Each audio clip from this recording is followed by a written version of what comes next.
अस्सलाम वालेकुम students, doctor Rabia here. हम लोग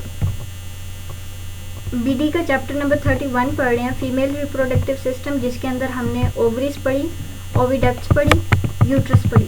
प्रीवियस लेक्चर में हमने यूट्रस पढ़ा था। यूट्रस क्या है, कहाँ पे पढ़ा हुआ है, उसके पार्ट्स पढ़े, उसकी हिस्टोलॉजी पढ़ी, ब्लड सप्लाई पढ़ी। आज जो है वो हम पढ़ेंगे कि यूट्रस की सपोर्ट मतलब कौन कौन से स्ट्रक्चर्स के थ्रू प्रोवाइड की जाती है और क्यों ज़रूरी है। सबसे पहले कि यूट्रस को सपोर्ट क्यों रिक्वायर्ड है, तो answer to this question is कि हमारे पास यूट्रस जो है वो एक मोबाइल स्ट्रक्चर है जो कि अपनी डिफरेंट फेजेस के अंदर साइज़ और शेप के अंदर चेंज होती रहती है। ठीक है, उसका साइज़ भी चेंज होता है, शेप भी चेंज होता है during different phases of the life. अब इसको सपोर्ट रिक्वायर्ड है क्योंकि उसने साइज़ में भी चेंज होना है, शेप में भी चेंज होना है, तो उसको हमने क्या करना है, उसको एक एडिशनल सपोर्ट या एक्स्ट्रा जो सपोर्ट है वो रिक्वायर्ड होगी, सो दैट हम इसको प्रिवेंट कर सकें फ्रॉम सेगिंग डाउन। अब सपोर्ट जो है वो यहाँ पे दो तरह की होगी, एक प्राइमरी सपोर्ट है और दूसरी सेकेंडरी सपोर्ट है। प्राइमरी सपोर्ट की बात करें तो प्राइमरी सपोर्ट के अंदर दो चीज़ें आती हैं, एक मस्कुलर सपोर्ट के यानी मसल्स के थ्रू सपोर्ट प्रोवाइड की जाएगी और दूसरी लिगामेंट्स के थ्रू सपोर्ट प्रोवाइड की जाएगी, ट्रू लिगामेंट्स के थ्रू। मस्कुलर सपोर्ट या एक्टिव सपोर्ट की अगर हम बात करें तो इसके अंदर तीन मस्कुलेचर्स हैं, यानी तीन मसल्स हैं जो कि इसको सपोर्ट प्रोवाइड करेंगे। एक पेल्विक डायाफ्राम है, पेरिनियल बॉडी है, डिस्टल यूरेथ्रल स्फिंक्टर मैकेनिज्म है।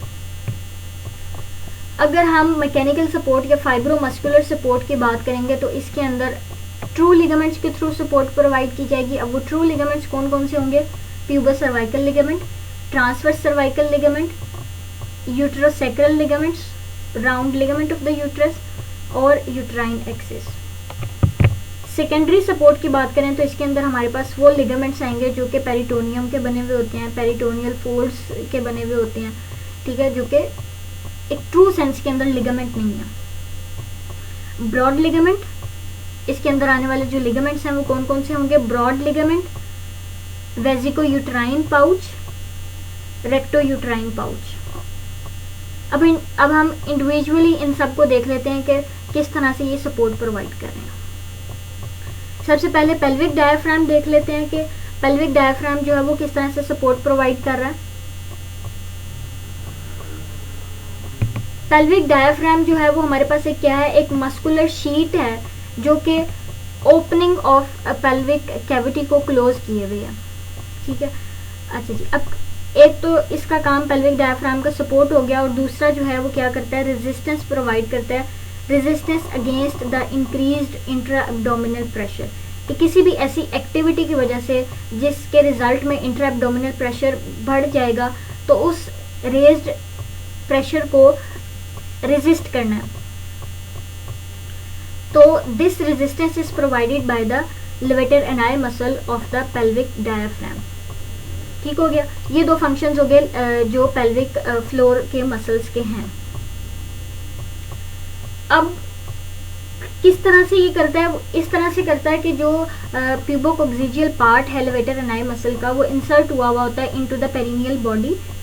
That perineal body is between the vagina and the rectum. अच्छा जी, एक तो पेरिनियल बॉडी के थ्रू सपोर्ट प्रोवाइड करेगा, एक वो मैकेनिज्म है या एक वो मेथड है या एक वो तरीका है जिसके थ्रू ये सपोर्ट प्रोवाइड करेगा। वो ये कि कुछ जो फाइबर्स होंगे इसके लेवेटर एनाई मसल्स के, वो क्या कर रहे हैं, एक स्लिंग बना रहे हैं। ठीक है, ये स्लिंग जो है वो सपोर्ट प्रोवाइड करेगी indirectly to the uterus and to the urinary bladder.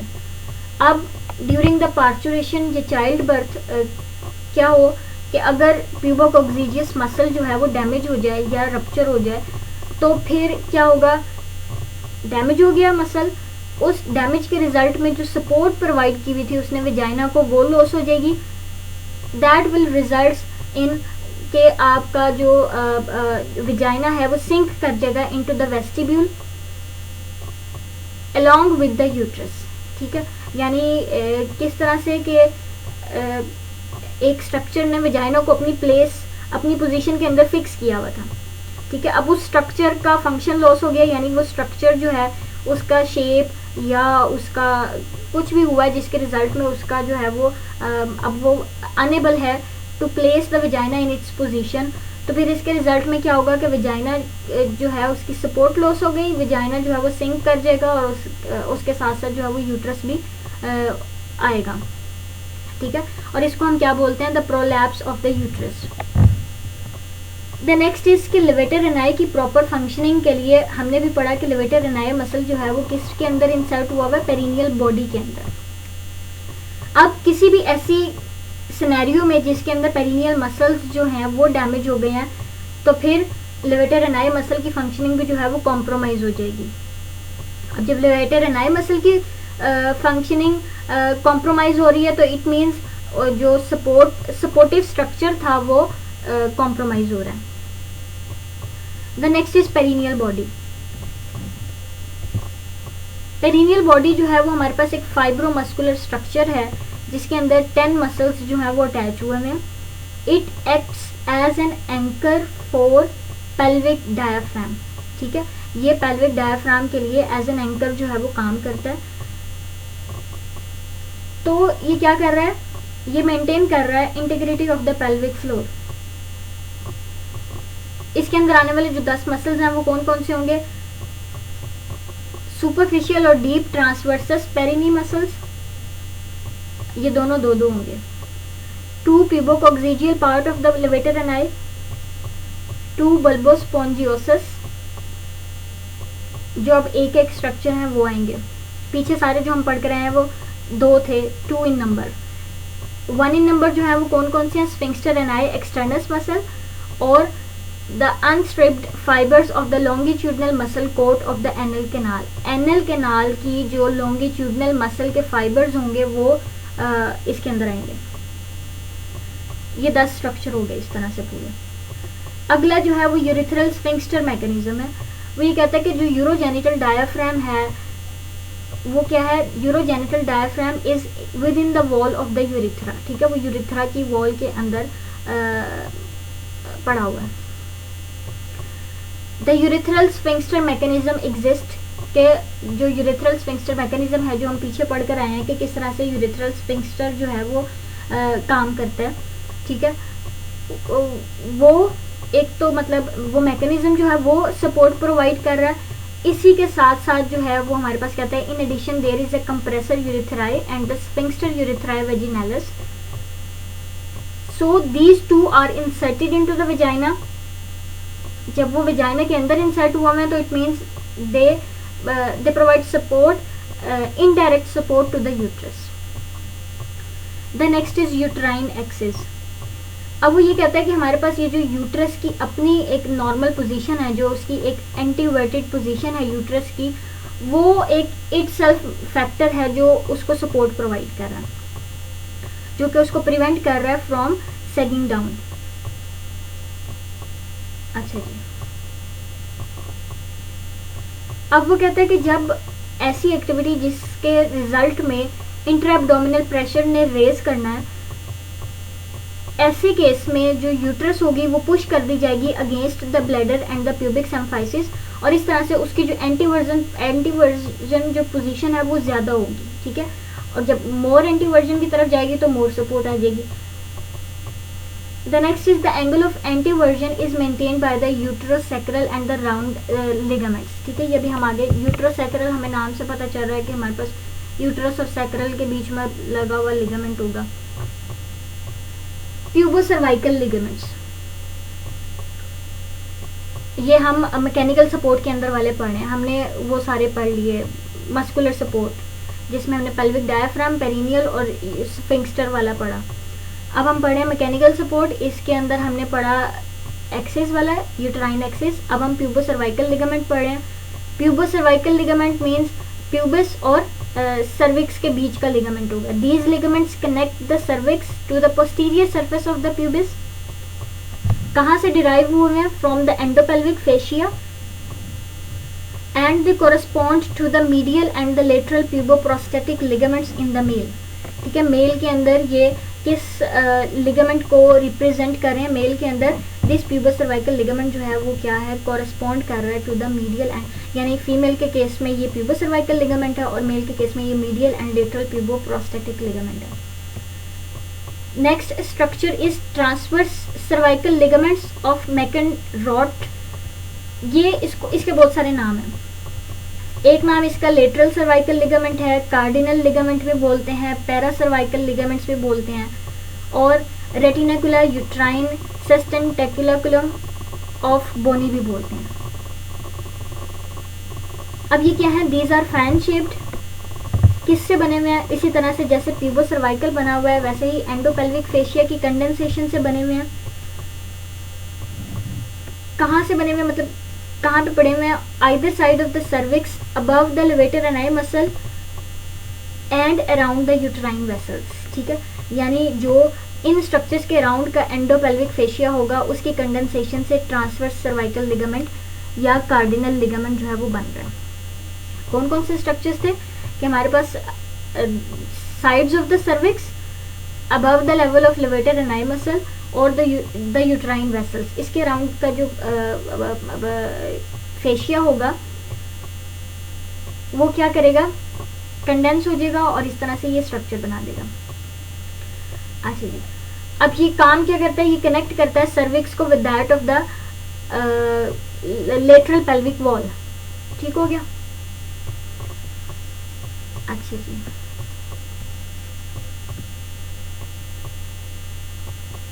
they connect the lateral aspects of the cervix and the upper vaginal wall to the lateral pelvic wall about 2.5 cm ventral to the ischial spine. ischial spine के 2.5 cm interior जो है वो support provide कर रहा है। they form a hammock that support the uterus। ये क्या बना रहे हैं, एक हैमक लाइक स्ट्रक्चर बना रहे हैं जो कि यूट्रस को सपोर्ट प्रोवाइड कर रहा है। यूट्रोसैक्रल लिगामेंट, ये भी इसी तरह से एंडोपेल्विक फेशिया की कंडेंसेशन से बनेंगे। ये भी सर्विक्स को जो है वो सैक्रम के साथ कनेक्ट करेंगे। हमें नाम से ही पता चल रहा है, यूट्रोसैक्रल, प्यूबो सर्वाइकल लिगामेंट। ठीक है, ये वो दो स्ट्रक्चर्स हैं जिसको आपस में कनेक्ट करेंगे। अच्छा जी, एंड दिस यूट्रोसैक्रल लिगामेंट जो है, these are enclosed within the recto-uterine fold of the peritoneum. The uterosacral ligaments keep the cervix braced backwards against the anterior pull of the round ligament। ठीक है, यानी वो क्या करते हैं, ये जो यूट्रोसैक्रल लिगामेंट है ये काउंटर एक्ट कर रहे हैं action of the round ligament of the uterus को। यानी अगर राउंड लिगामेंट ऑफ यूट्रस जो है वो फॉरवर्ड पुल कर रहा है तो ये जो यूट्रोसैक्रल लिगामेंट होंगे ये क्या करेंगे, इसको बैकवर्ड पुल करेंगे और इस तरह से मैकेनिज्म जो होगा वो काउंटर एक्ट किया जाएगा। So these two ligaments form a couple that maintains the uterine axis. Round ligament of uterus की अगर हम बात करें तो ये जो है ये फाइब्रोमस्कुलर फ्लैट बैंड्स हैं 10 to 12 centimetre long and lie between the two layers of the broad ligament interior inferior to the uterine tube. ये उसने उसका सारा बता दिया कि फीचर्स बता दिए कि फाइब्रोमस्कुलर बैंड्स हैं, इतने लंबे हैं, ब्रॉड लिगामेंट की दोनों लेयर्स के बीच में पड़े हुए हैं और इंटीरियर इंफीरियर हैं to the uterine tube. These are the structures of the ligaments. ये हमारे पास सर्वाइकल लिगामेंट है, ठीक है, जो कि सर्विक्स को लेटरल पेल्विक वॉल के साथ कनेक्ट कर रहा था। प्यूबो सर्वाइकल लिगामेंट है जो कि posterior surface of the pubis को सर्विक्स के साथ कनेक्ट कर रहा था। और ये हमारे पास सैक्रो जो है वो सर्वाइकोसैक्रल लिगामेंट है जो कि सर्विक्स को जो है कनेक्ट कर रहा था विद द सैक्रम। हम ब्रॉड लिगामेंट पढ़ रहे थे, ब्रॉड लिगामेंट के हमने फीचर्स पढ़ लिए थे। Now each of the ligament begins at the lateral angle of the uterus. Lateral angle of uterus से जो है वो राउंड लिगामेंट ओरिजिनेट करेगा, निकलेगा, उसके बाद ये रन करेगा फॉरवर्ड एंड लेटरल, फिर ये पास थ्रू करेगा डीप इंग्वाइनल लिगामेंट से and traverses the inguinal canal, merge with the areolar tissue of the labium majora after breaking up into the thin filaments. ठीक है, कहाँ से शुरू हुआ, lateral angle of the uterus से शुरू हुआ, उसके बाद ये इसने रन किया फॉरवर्ड्स एंड लेटरली, ठीक है, और फिर ये डीप इंग्वाइनल रिंग के थ्रू होते हुए कहाँ पे आया, मर्ज कर गया with that of the areolar tissue of the labia majora after breaking up into its thin filament. यानी अब ये थिन फिलामेंट्स के अंदर जो है वो ब्रेक कर गया और इसकी ब्रेकिंग के बाद जो है वो इंसर्शन हुई है to the areolar tissue. Inguinal canal के अंदर it is accompanied by a process of peritoneum during the foetal life, ठीक है। फीटल लाइफ के टाइम पे ये जो राउंड लिगामेंट है ये क्या होता है, अकम्पेंड किया जाता है by the process of a peritoneum. अगर ये आफ्टर बर्थ भी परसिस्ट करता है, रहता है, तो इस केस में इसको हम कहते हैं कैनाल ऑफ द नक। अच्छा जी, the round ligament keeps the fundus pulled forwards and maintains the angle of antiversion against the backward pull of the uterosacral ligament। इसके दो काम बताए हैं कि ये क्या करता है, फंडस को अपवर्ड जो है, फॉरवर्ड्स जो है वो पुल रखेगा, खिंचा रखेगा। दूसरा जो है वो क्या करता है, एंटीवर्जन एंगल को जो है वो मेंटेन रखता है due to the pull of the uterosacral ligament, यानी उसके यूट्रोसैक्रल लिगामेंट के इफेक्ट को काउंटरएक्ट करेगा। The next is vagina.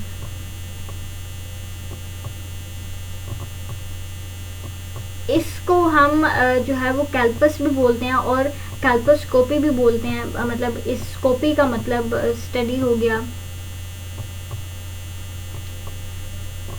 Vagina जो है वो हमारे पास एक फाइब्रोमस्कुलर कैनाल है जो कि सर्विक्स और एक्सटर्नल जेनिटेलिया के बीच की कैनाल है, ठीक है। Forming the female copulatory organ, vagina means sheath. अच्छा, अगर हम इसके फंक्शंस की बात करें वेजाइना के, तो वेजाइना जो है वो क्या करता है, it serves a passage way for the child birth, ठीक है, चाइल्ड बर्थ के लिए पैसेज वे प्रोवाइड करेगा, outlet for the menstrual flow and spectacle for penis during the intercourse. अगर हम इसके लेंथ की बात करें और इसके सिचुएशन की बात करें कि ये कहाँ पे पड़ा हुआ है, तो अगर ये जो है वो कैनाल है या वो स्ट्रक्चर है जो कि सर्विक्स के बीच में और वल्वा के बीच में पड़ा हुआ है, that is the external genital organ, और जो सर्विक्स है वो यूट्रस का पार्ट है, ठीक हो गया। यानी ऊपर सर्विक्स, वेजाइना के ऊपर सर्विक्स पड़ा हुआ है और नीचे जो है वो एक्सटर्नल जेनिटल ऑर्गन्स जो हैं वो आ गए हैं। सिचुएशन की अगर हम बात करें, लोकेशन की इसकी बात करें कि ये कहाँ पे पड़ा हुआ है, तो ये पड़ा हुआ है behind the urinary bladder and the urethra and in front of the rectum and anal canal. Directions की अगर हम बात करें तो एरेक्ट पोस्चर में जो वेजाइना है it is directed upwards and backwards, ठीक है, upwards and backwards. The long axis of the uterus and the cervix forms an angle of 90 degrees with the long axis of vagina, ठीक है। जो long axis हैं cervix का वो क्या बनता है, कितने डिग्री का एंगल बनाता है, 90 डिग्री का एंगल बनाता है with the long axis of the vagina. ये हम कल देख कर आए हैं। साइज और शेप की बात करें तो इंटीरियर वॉल ऑफ वेजाइना जो है 8 सेंटीमीटर लॉन्ग होगी और पोस्टीरियर वॉल जो होगी वो 10 सेंटीमीटर लॉन्ग होगी। डायामीटर की अगर हम बात करें तो डायामीटर जो है वो ग्रेजुअली इंक्रीज करेगा फ्रॉम बिलो अपवर्ड्स, यानी जैसे जैसे आप ऊपर जाते रहेंगे इसका डायामीटर जो है वो क्या होगा, बढ़ता जाएगा। द अपर एंड इज रफली 5 centimetre, twice the size of the lower and, ठीक है। यानी लोअर एंड का जो है वो कितना है, 2.5 सेंटीमीटर है साइज, जबकि अपर एंड का 5 है, डबल है टू द लोअर एंड। अब वो कहता है कि however it is quite distensible and allows the passage of the head of the foetus during the delivery, ठीक है, कि ये एक फिक्स्ड स्ट्रक्चर नहीं है, ये स्ट्रेचेबल है, ये स्ट्रेच होता है अकॉर्डिंग टू द फंक्शन जो वो उस टाइम परफॉर्म कर रहा होगा। अच्छा जी, ल्यूमन की अगर हम बात करें तो ल्यूमन जो है वो सर्कुलर है at its upper and because of the protrusion of the cervix into it, ठीक है। यानी अब वो किस तरह से कह रहा है कि जो ल्यूमन है अपर एंड ऑफ द विजाइना की वो सर्कुलर होगी। वो सर्कुलर इसलिए है क्योंकि वहाँ पे प्रोट्रूड करना है सर्विक्स ने। Below the cervix the anterior and the posterior walls are in contact with each other so that the lumen is a transverse slit in the middle part and is H shaped in the lower part, ठीक है। यानी वो कह रहे हैं कि upper part को जो ल्यूमन होगा वो सर्कुलर होगा और अपर पार्ट के अंदर जो है वो प्रोट्रूड करना है सर्विक्स ने। मिडिल पार्ट की बात करेंगे तो सर्विक्स के नीचे जो है वो वजाइनल पार्ट होगा, उसके इंटीरियर और पोस्टीरियर वॉल्स जो होंगी वो बहुत क्लोज आ चुकी हुई होंगी, और उसकी जो ल्यूमन होगी वो एक ट्रांसवर्स स्लिट के तौर पे अपीयर होगी मिडिल पार्ट के अंदर, जबकि लोअर पार्ट के अंदर वो क्या होगी, एच शेप्ड अपीयर होगी। अच्छा जी, अब in the virgin the lower end of the vagina is partially closed by a thin annular fold called hymen. ठीक है, अब हमारे पास ये जो वजाइना है इसके लोअर पार्ट में एक मेम्ब्रेन होती है जो कि उसकी ओपनिंग को क्लोज करती है, इट्स नोन एज हाइमन। ठीक है,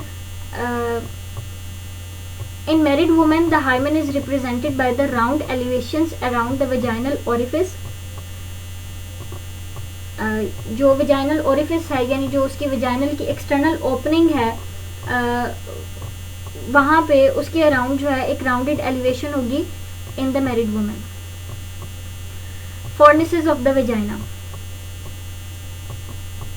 अच्छा जी, the interior of the upper part of the vagina is in the form of circular groove that surrounds the protruding cervix.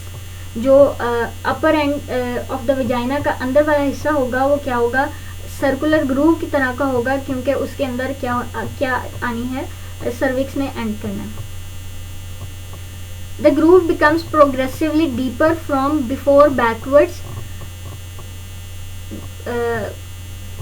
From before backwards आप जाएंगे तो वो ग्रूव ने क्या करना है, डीप होते जाना है। And is arbitrarily divided into 4 parts, जिसको हम vaginal fornices बोलेंगे। कल भी हमने पढ़ा था, एक इंटीरियर होता है, पोस्टीरियर होता है और 2 लेटरल होते हैं। Anterior fornix lies in the front of cervix and is shallowest. Posterior fornix lies behind the cervix and deepest. और lateral fornices जो होंगे वो lie करेंगे on each side of the cervix. Relations की बात करें तो anteriorly जो है वो हमारे पास vagina के interior जो होगा वो upper half में क्या पड़ा हुआ होगा, base of the bladder, और lower half के अंदर urethra. Posteriorly अगर हम बात करें तो upper 1/4 is separated from the rectum by the recto-uterine pouch. Middle 2/3 जो होगा वो सेपरेट किया जाएगा from the connective tissue by the connective tissue from the rectum, और lower 1/4 जो होगा वो सेपरेट किया जाएगा from the anal canal by the perineal body and the muscles attached to it. ये anterior और posterior relations थे। लेटरल वॉल्स की अगर हम बात करें तो अपर 1/3 जो होगा वो रिलेट करेगा to the transverse cervical ligament of the pelvic fascia. Middle 1/3 की अगर हम बात करें तो ये रिलेट किया जाएगा to the pubococcygeus part of the levator ani, और अगर लोअर 1/3 होगा तो lower 1/3 pierces the perineal membrane below which it is related to the bulb of the vestibule, the bulbospongiosus and the duct of the greater vestibular gland of the Bartholin. ठीक है, ये कुछ structures हैं जो कि relate कर रहे हैं with the lateral wall of the vagina in its lower 1/3 part. Arterial supply की बात करें तो वजाइना जो है एक वेस्कुलर हाईली वेस्कुलर ऑर्गन है, और ये मेनली जो है वो सप्लाई किया जाता है by the vaginal branch of the internal iliac artery. Internal iliac artery से एक ब्रांच आती है नेम्ड एज वजाइनल आर्टरी। ठीक है, वो सप्लाई करेगी। इस वजाइनल आर्टरी के अलावा जो है वो कौन कौन सी ब्रांचेस जो हैं वो उसको सप्लाई करेंगी। अपर पार्ट जो है वो सप्लाई किया जाएगा by the सर्वाइको vaginal branch of the uterine artery. Uterine artery से एक सर्वाइको वजाइनल ब्रांच आएगी। लोअर पार्ट जो होगा middle rectal and internal pudendal artery से सप्लाई की जाएगी। The branches of these arteries anastomose to form the anterior and posterior midline vessels called the vaginal azygous arteries। ठीक है, यानी ये जो arteries हैं ये anastomose करेंगी and this anastomosis results in the formation of anterior and posterior midline vessels named as the vaginal azygous arteries। venous drainage की बात करें तो जो विजाइनल वीनस प्लेक्सिस है वो ड्रेन होगा इनटू द इंटरनल वेन, यानी जो सारा वीनस ब्लड होगा वो इंटरनल वेन के थ्रू जो है वो इंटरनल वेन के अंदर जाएगा थ्रू द विजाइनल वेन, और जो विजाइनल वेन है वो वैसे ही उसी रास्ते को फॉलो करेंगी जो कि वेजाइनल आर्टरीज का होगा। लिम्फेटिक ड्रेनेज की बात करें तो अपर 1/3 ऑफ द वेजाइना जो होगा वो ड्रेन किया जाएगा into the external iliac node, middle 1/3 जो होगा into the internal iliac nodes, lower 1/3 जो होगा वो into the medial group of the superficial inguinal node, यानी अपर, मिडल और लोअर जो है वो तीनों डिफरेंट नोड्स के अंदर जा रहे हैं। नर्व सप्लाई की बात करें तो सिंपैथेटिक और पैरासिम्पैथेटिक दोनों सप्लाई आएगी। यहाँ पे उसने बताया है कि हमारे पास जो लोअर 1/3 ऑफ द वेजाइना है वो पेन सेंसिटिव होता है and it is supplied by the pudendal nerve through the inferior rectal and posterior labial branch of the perineal nerve. Perineal nerve से जो है वो क्या आ रही है, ब्रांच आ रही है, उस ब्रांच के थ्रू जो है वो नर्व सप्लाई आएगी। अपर 2/3 जो है वो पेन इंसेंसिटिव है and it is supplied by the sympathetic and parasympathetic. Parasympathetic वही हैं जो सारी हम पेल्विक विजरस के अंदर पढ़ते आए हैं, यानी जो है वो ventral Ramai of S2, S3, S4 जो कि सप्लैंकिनिक नर्वस वो बनाएंगे प्लेक्सिस, ठीक है। और ये प्लेक्सिस जो होगा वो एंटर होगा इनटू द इंफीरियर हाइपोगैस्ट्रिक।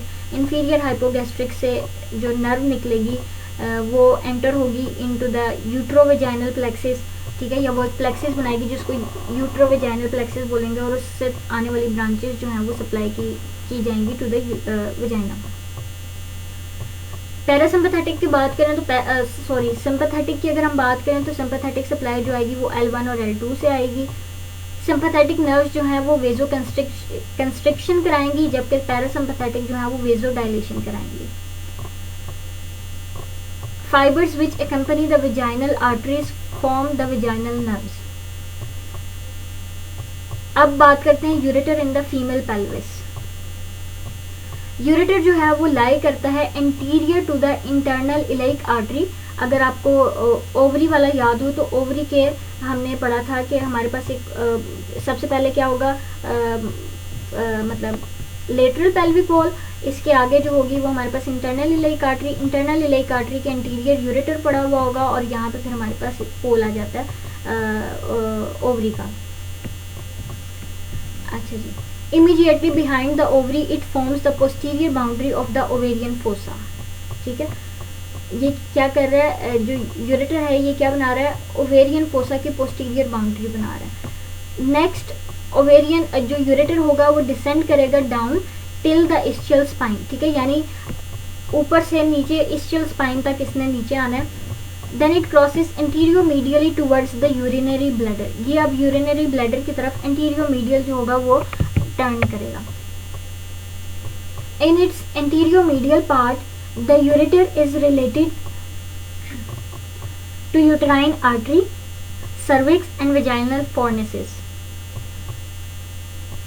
जो इंटीरियो मीडियल पार्ट है यूरेटर का वो रिलेट करता है with the uterine artery, cervix और वेजाइनल फॉर्नेसेस।